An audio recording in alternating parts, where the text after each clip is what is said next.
Why?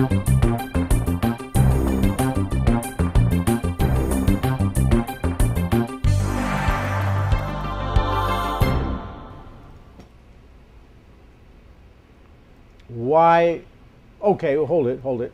And if you take a look at the chart, and once again, the green line is more visible on your screen than it is up front here.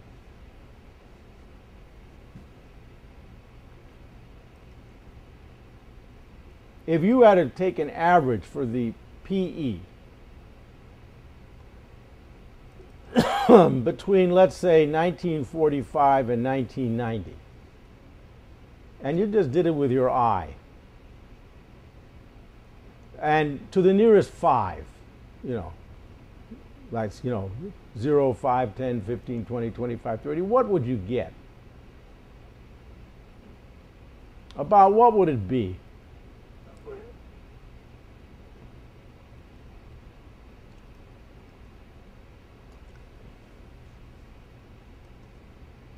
Now, hold it. You remember, now this is just between 1945 and 1990. Not all the years.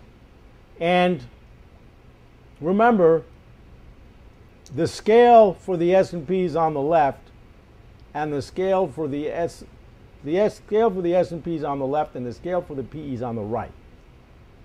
We're looking at PE? Just PE. Just PE from 45 to 90. Yeah, what do you think the average is? Dave said 20, but that's obviously not the answer I wanted. 400 something? No. You're looking at the, no, hold it. Let's make sure we're all looking at this the same way. I see. The scale for the S&P is on the left, and the scale for the PE is on the right. 12. Okay, 12, 20. The answer I wanted was 15. So we'll go with that one. All right, now, and we can, yeah, good. Yeah. That away. All right. Okay, now, but why do we care? In other words, why does anyone put together something like the price-earnings ratio? Why are we worried about that? I mean, what do you think could be the reason we're worried about that? Or why does anybody care? Dave? Well, if the price is too high relative to the earnings, it's not full value. Exactly. In other words, if you take any kind of asset that's supposed to generate some income for you, what is the relationship between that asset and the earnings that it's supposed to generate? So if you're a farmer, what's the relationship between the land and the value of the crops you produce? If you're a landlord, if you own a building, what's the relationship between the rents and the value of the building? I mean, there has to be some relationship here. And if you own stock, what's the relationship between the price of the shares of stock and the earnings generated by these companies? So if it's 15 to 1, that's like 7%. See? There's a certain, 7 times 15 is 105. So there's supposed to be some kind of relationship. And remember, we even mentioned that earlier. We talked about the relationship between the value of homes and the rent they might generate. There has to be some connection. Okay, so we had a relationship that prevailed for a number of years. Now, question. What happened to that relationship between, and here's the important one, between 1990 and 2000? What happened between 1990 and 2000? Which way did the price-earnings ratio go, Rebecca? We'll make this a tough call. Stop calling. No, you're the most fun. Oh, thank you. That's great. It may make you feel worse, but it makes everyone else feel better. I'm the fun captain. Yeah. What was your question? See what I mean? We're all laughing already. In other words, what happened to the price earnings ratio between 1990 and 2000? It fluctuated. Yeah, but did it go up, down, or sideways? Yes, it went between 1990 and 2000. It went up and down. Hold it. No. That's not what I'm asking. I'm saying, was it higher in 2000 than it was in 1990? Yes. Okay, there we go. So that means up.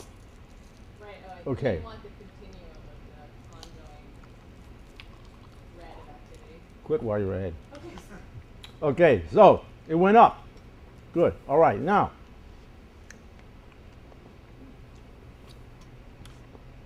What does that tell you? Which was growing faster? The price of a share of stock, the stock market, the S&P, or earnings? Or price. And it grew a lot, right?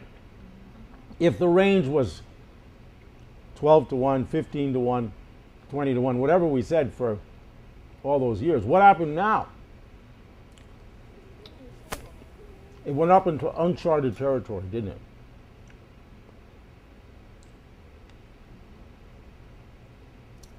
Now, let's go on.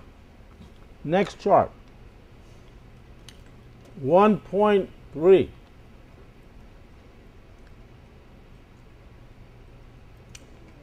Now, class. No, not class. Rebecca. We've got earnings here, right? Yes. The red line. Uh-huh. Earnings per share. In the 1990s, did earnings grow or not grow? Earnings per share in the 1990s. Overall. Yes. They grew. The red line. Yes, they grew. Okay, now that's interesting. The earnings grew, but which grew faster? Earnings or the stock market? Stock market. And you can see that. The earnings are the red line, the stock market's the blue line. And if the blue line grows faster than the red line, what must happen, Mike, to the green line? It's got to go up. Everybody see that? Everybody see the relationship? Okay, what happened? Why? What was going on in the 1990s that was so, well, let me put it this way, not so. What was going on in the 1990s that generated this relationship? An increase in valuation. Yes, but why? The dot-com boom. What we had going on in the 1990s was the personal computer revolution. And the personal computer plus the web plus the new media plus all those applications created a boom.